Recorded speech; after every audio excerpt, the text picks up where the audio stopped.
여러분 안녕하세요. 쇼쇼쇼쇼미더 차이나 MC 라르고입니다. 차이나에 오는 것을 낱낱이 샅샅이 쏙쏙들이 보여주는 정통 힙한 컨텐츠. 오늘은 얇고 넓게 이해하는 중국 요리 편입니다. 중국 요리에 대해서는 흔히들 이렇게 얘기합니다. 평생을 먹어도 죽을 때까지 중국의 모든 맛난 음식을 먹을 수는 없다. 그렇습니다. 중국 요리는 그 거대한 땅덩어리에서 나오는 수많은 풍미를 가지고 있어 그 종류를 세어보기조차 쉽지 않습니다. 또한 유구한 역사를 지나오면서 각 지방의 맛과 맛이 섞이고 외국에서 온 새로운 풍미가 가미되면서 그냥 봐서는 정말로 뭐가 뭔지 알 수가 없습니다. 그래서 저희가 준비했습니다. 중국 요리 개념 정리 르뽀! 중국에는 34개 성이 있고 56개 소수민족이 있습니다. 뻥 좀 보태서 얘기하자면 각자 먹는 게 다 다릅니다. 중국의 모든 요리를 알고 싶으신 분들 지금 바로 좋아요와 구독 부탁드리겠습니다. 자, 그럼 본론으로 들어가 볼까요? 팔로우 미!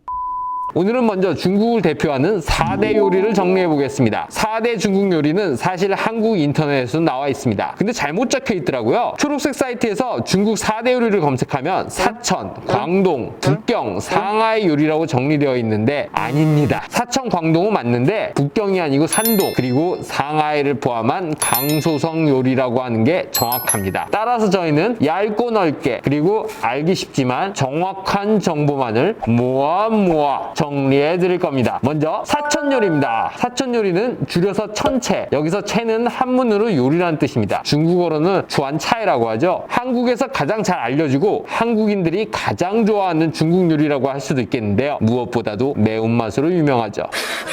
중국에서 살다 보면 한국 음식이 더 맵냐, 사천 음식이 더 맵냐라는 아주 상투적인 질문들을 많이 받고 하는데요. 사실 비교 자체가 애매합니다. 한국은 고추가 많이 들어가서 자극적인 매운맛이라면 사천은 마라라고 하는 것이 들어가 있어 혀가 얼얼해지는 매운맛이기 때문이죠. 근데 왜 사천에 매운맛이 나오게 된 걸까요? 지형적으로 사천은 분지인데 여름에는 굉장히 덥고 습하고 그 기간도 깁니다. 그래서 땀을 흘리는 매운 황신료를 써서 몸에 노폐물을 빼서 건강을 유지하는 습관을 기르게 되었다고 합니다. 물론 고추나 마라가 자체적으로 잘 자라기 때문이기도 하죠. 사천 요리는 유명한 게 너무 많은데요. 크게 나누면 라즈지, 마파두부 같은 집 반찬류와 볶음 요리들, 그리고 호거라고 불리는 샤브샤브로 볼 수 있어요. 중경은 예전 항일전쟁 때 산에 방공으로 엄청 많이 만들어놨는데 허거 음식점들이 그 안에서 개업을 해서 동굴 허거로 유명합니다. 먹으면 위가 빵꾸 날 것처럼 매워서 속에 탈이 날 수도 있습니다. 하지만 속에 든 걸 다 빼내고 나면 위에서 느껴지는 얼얼한 감촉이 시원해서 몸이 깨끗해지는 느낌이 들기도 합니다.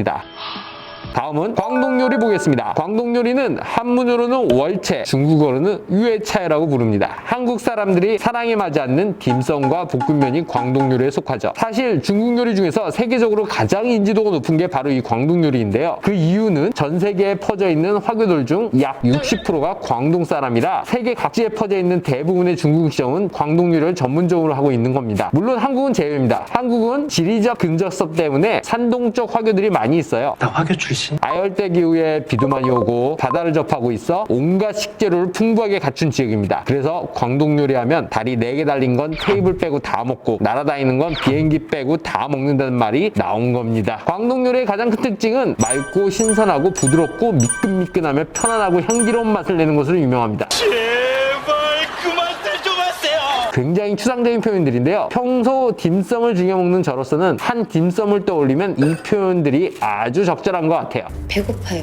노채, 중국어로는 노차이라고 불리는 산동 요리는 아마도 4대 요리 중에서 한국에서 가장 덜 알려져 있지 않을까 생각되는데요. 어떤 중국 사람들은 산동 요리를 중국 최고의 요리로 꼽기도 합니다. 지도를 보면 이렇게 바다에 접해 있으면서도 강, 호수, 산, 구릉지대, 평원까지 모든 지리적 조건을 갖추고 있어서 풍부한 식재료를 바탕으로 염분을 통한 신선한 맛을 낸다고 해요. 주로는 홍샤오 따샤 같은 해산물 요리와 청탕 해상 호접 같은 탕 요리가 유명합니다. 또 중국 최고의 명문세가라고 할 수 있는 공자의 집안인 공부에서도 대대로 내려오는 요리가 있습니다. 참고로 공자가 노나라 사람이었는데 산동 요리의 또 다른 이름인 노체의 노자가 바로 이 노나라의 노자입니다. 어쨌건 공자의 후손인 공민이라는 사람이 오리고기를 무척 좋아해서 그 조리 방법을 연구하다가 어느 날 향이 다 탈 때까지 익혀서 먹어보니까 신선히 먹는 맛같이 너무 맛있어서 이 오리고기를 신선 오리라고 이름을 붙인 요리도 유명하다고 합니다. 그리고 한국의 짜장면의 원료도 산동입니다. 아까 제가 말씀드렸죠? 한국에는 산동 출신의 화교들이 많다고요. 이 화교들이 한국으로 넘어가서 만든 게 바로 짜장면이죠. 자, 4대 요리 마지막 강소송 요리입니다. 줄여서 수채, 중국어는 수차이라고 하고요. 전통적인 또 다른 명칭은 화이양 요리입니다. 강소송은 어미지향, 물고기와 쌀의 고향이라고 불릴 정도로 풍부한 식재료를 갖춘 곳이에요. 거기다 상하이라는 거대 도시가 만들어지면서 육류를 포함해 거의 모든 식재료들이 모여드는 곳으로 변모해왔습니다. 최 사장님 인맥에 내 실력이 뭐 이거 완전히 살아있는데. 강소송 요리는 우선 상해 요리를 들 수 있고요. 술이나 간장, 흑초 등을 많이 써서 달달한 맛을 내는 게 특징입니다. 대표 요리는 엄청 많은데요. 한국 사람들이 가장 즐겨 먹는 건 성지엔바오와 상하이 샤오롱바오라는 만두류와 총요면이라는 비빔면을 들 수 있습니다. 광동 요리의 영향을 받은 게 아닐까 싶을 정도로 딤섬 느낌이 많이 나는 맛입니다. 그리고 상하이 본토 요리라고 할 수는 없지만 롱샤라고 하는 민물과 재료도 상하이는 굉장히 잘 알려져 있습니다. 강소송 요리의 옛날 명칭인 화이양 요리의 화이양은 강소송 안에 있는 회양과 양주라는 도시를 함께 지칭하는 말인데요. 양주는 한국인이라면 중국 와서 무조건 한 번은 먹어본다는 전설의 소세지 볶음밥의 도시입니다. 볶음밥 이름 자체가 양주 볶음밥이에요. 하지만 화이양 요리의 특징은 강과 호수의 민물 재료에 있습니다. 또 정교한 칼솜씨로 예쁘게 플레이팅하는 것으로도 아주 유명합니다.